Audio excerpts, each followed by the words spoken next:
A call came in from an unknown number. Who could it be? Hello? Hello? This is James, your son.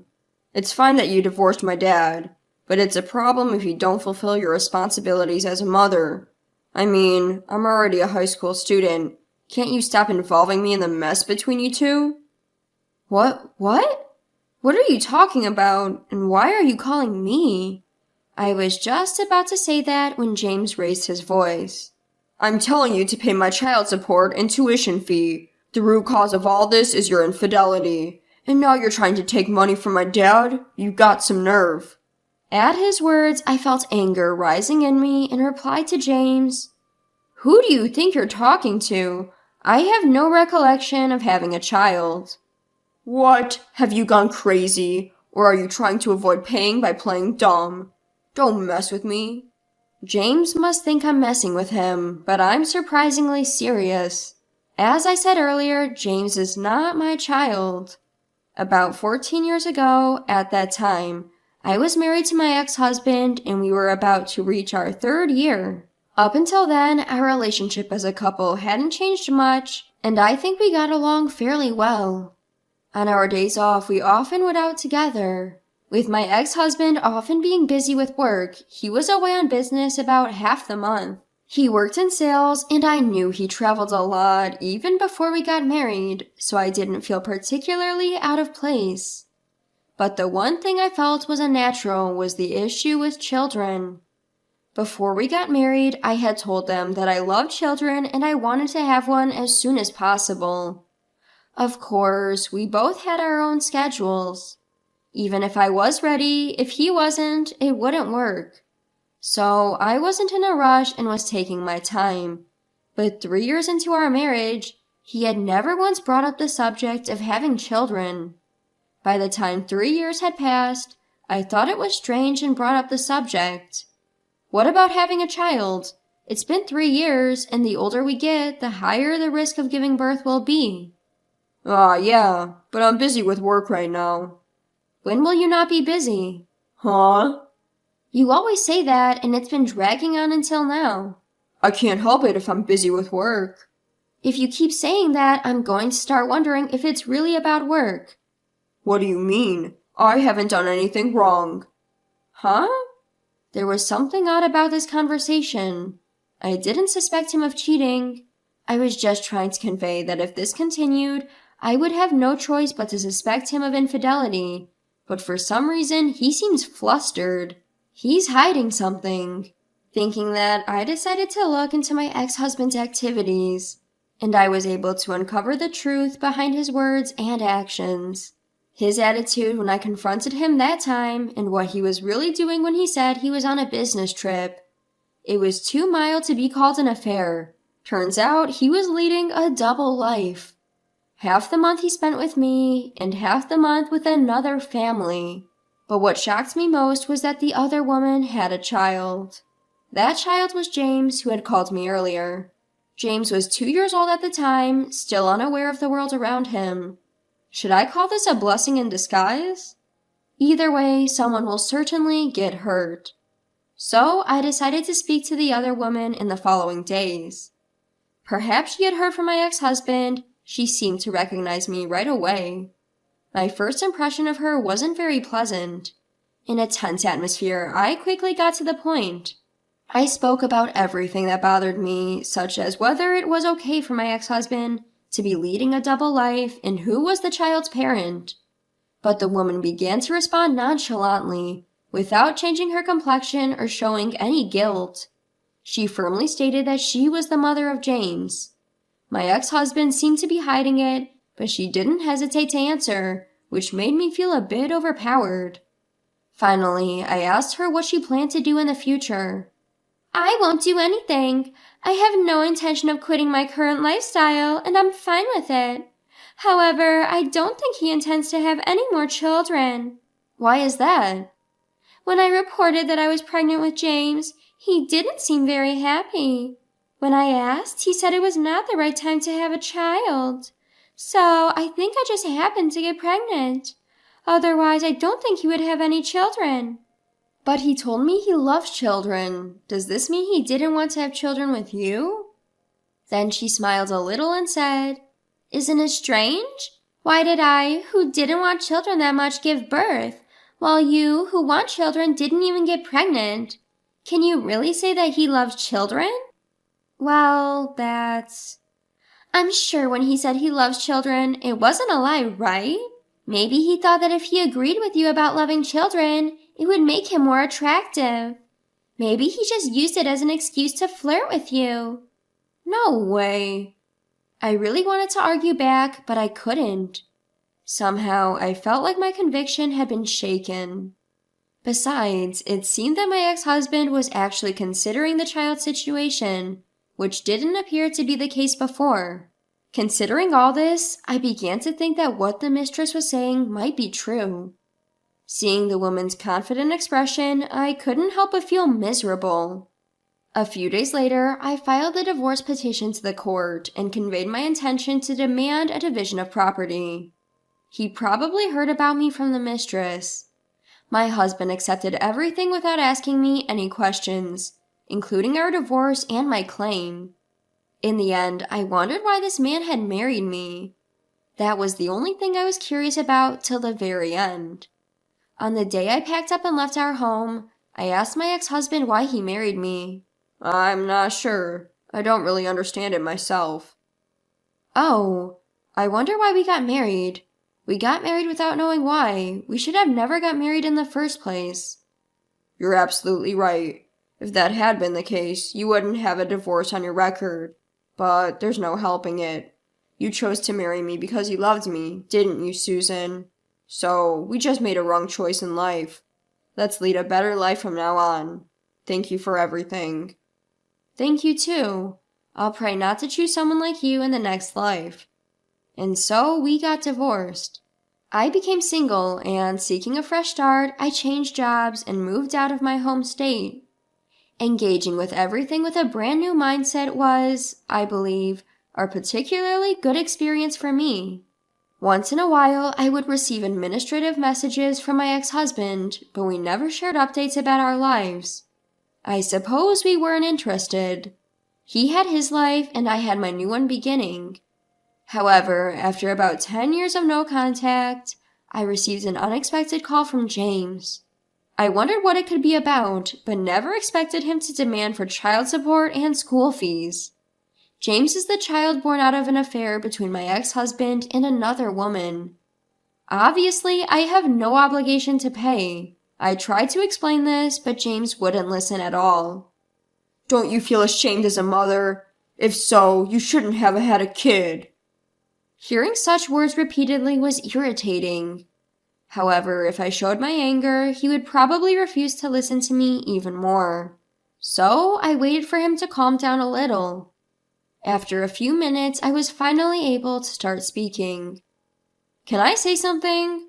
First of all, I want to check a few things. How did you get my number to call? Obviously from Dad. Our family has been struggling financially lately. I thought it was strange. Finally, we couldn't afford school fees and such. Thanks to that, I had to start working part-time. Dad told me everything was your fault. That's why he told me about you. You cheated and abandoned me and Dad. You promised to pay but didn't. Until now, I didn't know much about your divorce, but now I understand. You are the one at fault. I see. Now I understand why he is so angry. If this was the truth, of course a child would be angry. However, my ex-husband had lied to James and incited him. Hearing this made my blood boil. It's quite a bother to deal with this after divorce. But I do feel sorry for James, who has been deceived. He may be a stranger to me, but I couldn't just ignore him. Since then, I have remarried and have a child with my current husband. So, as a parent, I thought I should do the minimum for him. I decided to start by telling him the truth. He is 16, old enough for an adult conversation. James, everything I'm about to tell you is the truth. If you want proof, I can even provide a DNA test. Will you listen to me? Uh-huh. I told James that he and I were not parent and child, and that I had divorced his father more than 10 years ago. At first, he refused to believe, but as I continued to reveal the facts, he gradually began to show signs of disturbance. If what you're saying is true, then why did Dad make me call you? James, you mentioned earlier that you've started working part-time. What do you do with the money you earn? Dad keeps it. High school isn't mandatory, so I thought I'd help out if my parents were struggling. Besides, I don't really need a lot of money. You really are a good kid. But haven't you ever wondered? If there's that money, why can't they pay for your school fees? Well, even the cell phone bill is often late. I figured Dad doesn't have any money. Is your dad working? He's working. He goes to the office. I see. I have a bad feeling. Could it be that my ex-husband is dipping into James's money? With that thought, I decided to investigate my ex-husband. James, can you give me about 3 weeks? Huh? Oh, sure, that's fine. And keep the contents from our call today a secret for your dad, okay? Got it. And so I began my investigation of my ex-husband. I hired a private investigator and waited for the results.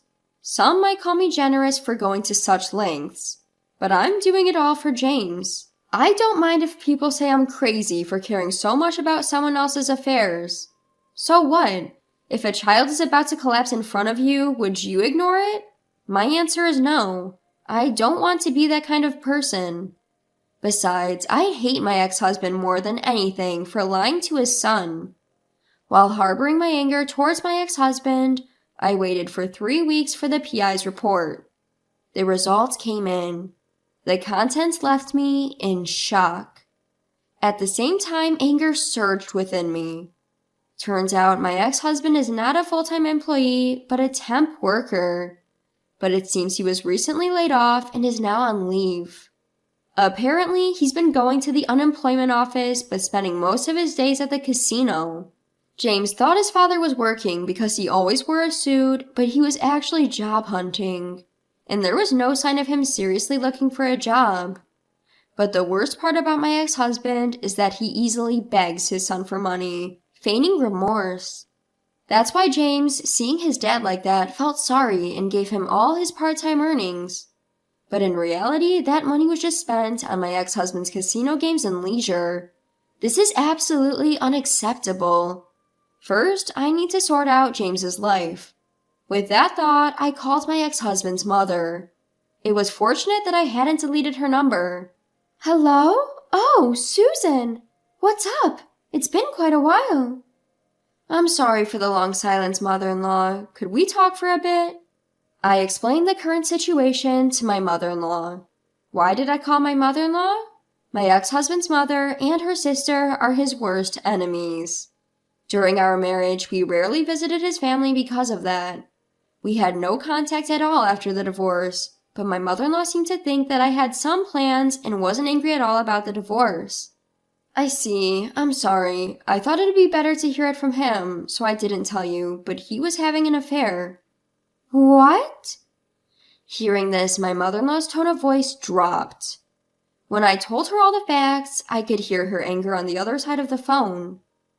Oh, I see. It all makes sense now. The reason I wasn't told about the birth was because the baby was from his affair. He brought James over a few times, but you had just given birth and didn't want to see anyone, so he told us not to contact you. After childbirth, women can become mentally unstable and can even suffer from mental illness. So I respected your wishes and kept quiet. I felt sorry for you when I heard about the divorce, but I couldn't contact you. I see. But I'm happy now because James shows his face every once in a while. He might be a child born out of infidelity, but that's not his fault.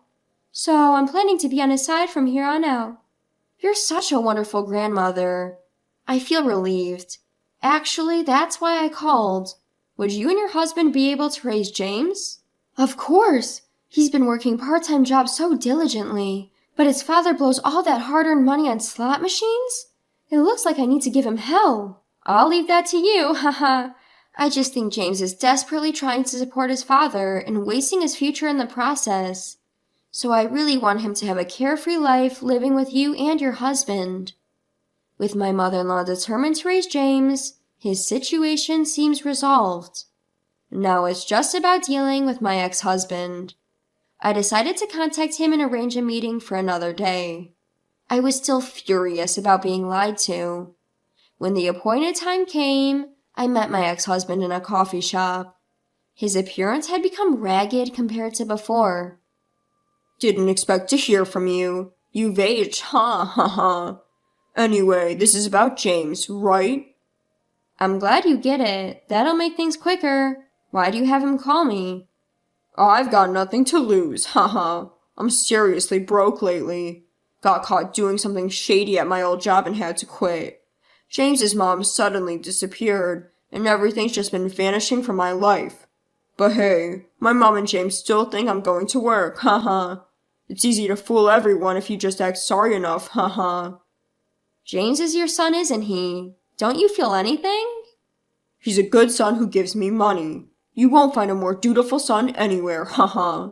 Ah, I see. But I'm relieved, since you just said all that in front of them. Huh? 3 people rose from the seat behind me and came to our table. What? You're really the worst. We heard everything. Even at your age, your hopeless character hasn't changed a bit. You're done as a human being. There were my mother-in-law, her sister, and James. It was necessary for everyone to witness his true character firsthand. My ex-husband began to panic hilariously, unable to articulate his words properly. He occasionally glanced at me, seemingly pleading for help.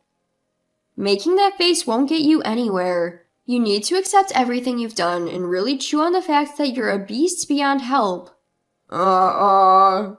Thus, this chapter came to a close. Since then, my ex-husband has been continually scolded by my mother-in-law, her sister, and my father-in-law, and was forcibly put to work. His job is manual labor, a recommendation from my father-in-law, who said it would help reform his character. Moreover, his salary is deducted as child support, a condition my father-in-law apparently arranged with the company. The money goes to my in-laws, who use it for James's tuition and various school expenses. Meanwhile, James is living with my in-laws. He's completely disgusted with his biological father and has been treating his grandparents kindly. He's such a sweet boy, through and through. Whether the actions I took were right or not, I still don't know. But surely things are better than before for them. From the bottom of my heart, I wish for James to find happiness. Just as my mother-in-law stated, there are no sins in a child.